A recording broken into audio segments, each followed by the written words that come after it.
ganda. Lupit. Oh, yun naman, oh. Kahit saan ka umikot, yun, oh. Kahit saan ka umikot. Perfect yan.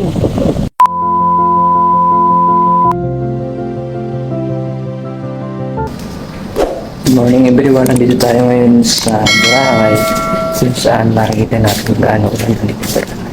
Good morning. Unang gising ko dito sa Boracay, ito na yun. Nakikita mo kung gaano kaganda yung Boracay. Let's go, samahan nyo. Let's go. Morning ma'am. Yun, Boracay. Let's go.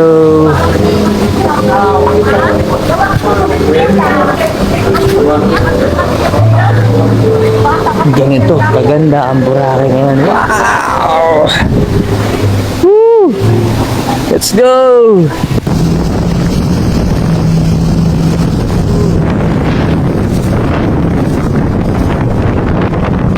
Maliit lang ang Boracay, ngunit punong-puno ito ng atraksyon na maaaring tangkilikin ng mga turista sa lahat ng edad. Ngunit hindi lahat ng turista o bisita ay may sapat na oras o pera para maranasan ang lahat ng ito. Malalaman mo rin kung bakit isla pa rin ang pinupuntahan ng karamihan pagdating ng Boracay Island Tour na madalas puntahan ng mga turista dito sa Boracay. Lalo na ang Puka Beach, Crystal Cove, Magic Island, marami pang iba.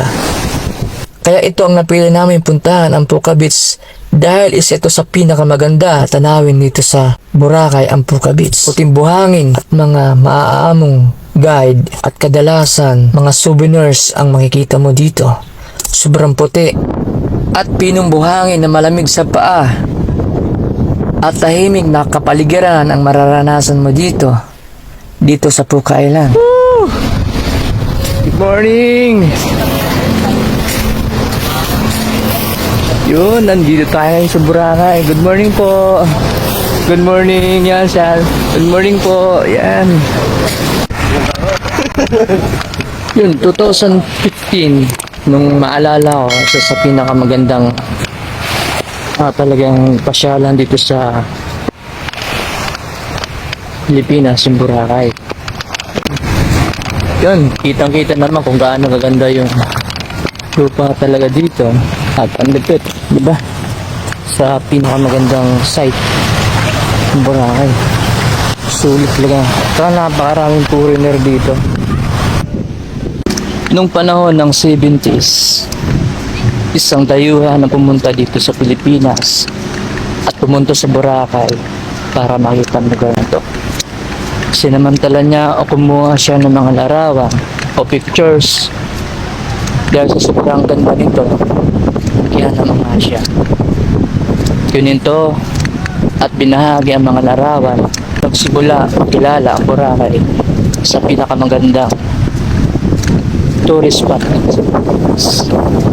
Kung lalakarin mo to ang kahabaan, ang dalampasigan na puting buhangin dito sa Boracay, halos isang oras simula sa dulo hanggang makarating ka doon sa pinakadulo din.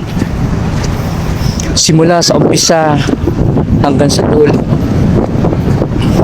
halos isang oras ang lakaran. Sa dalampasigan at sa puting buhangin ito,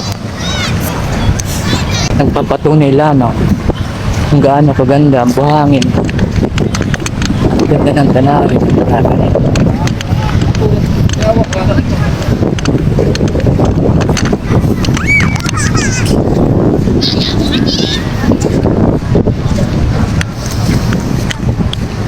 Sobrang ganda. Nagsimula nang pumunta ang mga international na mga dayuhan para makita kung gaano ganda ang Boracay.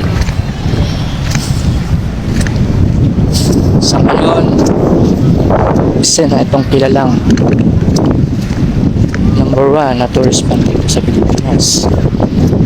Isang kilalang pinakamagandang tanawin sa pasyalan, lalo na pagdating sa dahil sa puti ng buhangin at ganda ng dagat. kilala ang Boracay. At ngayon, isa na itong sikat na pasyalan dito sa Pilipinas. Good morning guys, andito tayo ngayon sa pinakasikat na popular na lugar dito sa Pilipinas. Ito yung Boracay. Woo!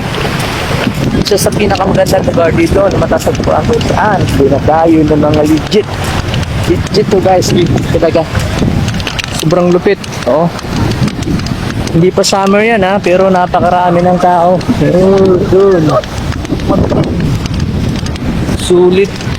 Sulit talaga tong pinaka-diop na binigay sa atin ngayong araw na to. Isang pambihirang diop na binigay ni boss na hindi ko makakalimutan. Sulit yan guys, kasi kala ko joke lang, pero andito na tayo sa Boracay oh. Andito na tayo sa Boracay kung saan makikita natin ang pinakamaraming turista na pumupunta dito na hinahanap ang lugar na to. Oh, paano nila nasabing pangit ang Boracay? Maganda pa rin ang Boracay, di ba? Oh, di ba? Sobrang ganda. Lalo na paggabi, nagbabago ang anyo ng Boracay. Ganda. Nagbabago dahil sa kakaibang mga ilaw, mga tugtugin na makikita mo dito paggabi. Yung nightlife nila dito, sulit talaga. Yung nightlife na hindi mo makikita sa Manila, dito sa Boracay makikita mo. Sobrang sulit. Amazing talaga kasi madalang mo lang makikita yung mga ganitong party na hanap-hanapin mo. Sa umaga naman, ganito ang makikita mo. Ganyan na makikita mo. Sobrang ganda. Sobrang lawak. At talagang napaka-busy ng lugar dito pag umaga. Oh, ang daming event. Ang daming mga ginagawa dito.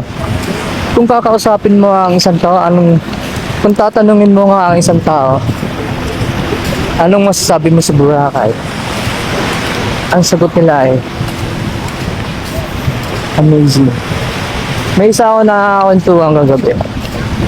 Mga taga Norte, Ilocos, mga part na gano'n. Tinanong kung bakit sila pumunta ng Boracay. Ang sagot nila ay isa. Gusto nilang maranasan kung gaano kaganda ang Boracay. Wala lang akong video nun, pero natuwa naman ako sa sinabi ko na bakit nandito sila sa Boracay. Yun ang sagot nila. Gusto nilang matikman at maranasan ng Boracay. Yun. Sir, good morning. Ano po? Yun. Sobrang ganda dito. Oh. Ano masasabi niyo guys? Comment down below kung gaano kaganda yung Boracay. Amazing talaga.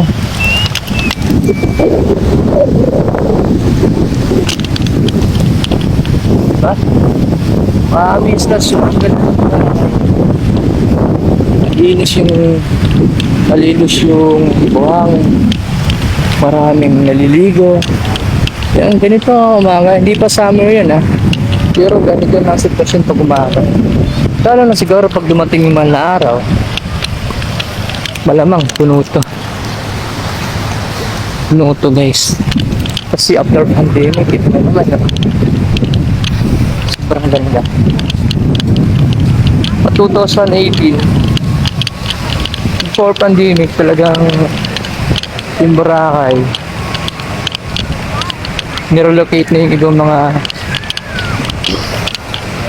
establishment dito kasi para maging maganda ulit. Para maging maganda yung Boracay, ginawa nila, inusog nila ito yung mga establishment dito na tindahan.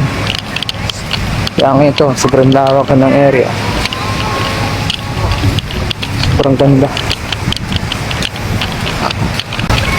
Pag nandito ka sa Boracay, isa lang yung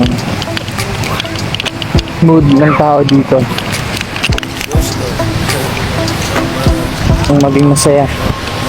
Pag nandito ka sa Boracay, kailangan maging masaya ka. Kalimutan mo lahat ng problema, iiwan mo yung problema doon. Kung saan man lang galing yung problema, iiwan mo doon. Mag-enjoy ka dito sa Boracay. Ganito ang mood ng mga tao dito sa Boracay. Yun, di ba? Oo.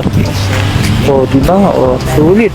On the camera phone, everyone is yelling, you should leave it alone. You don't know how much you're caking. It's a self-paid vacation. She don't wanna drive no hoopty. She just wanna pull up in the Tesla with a new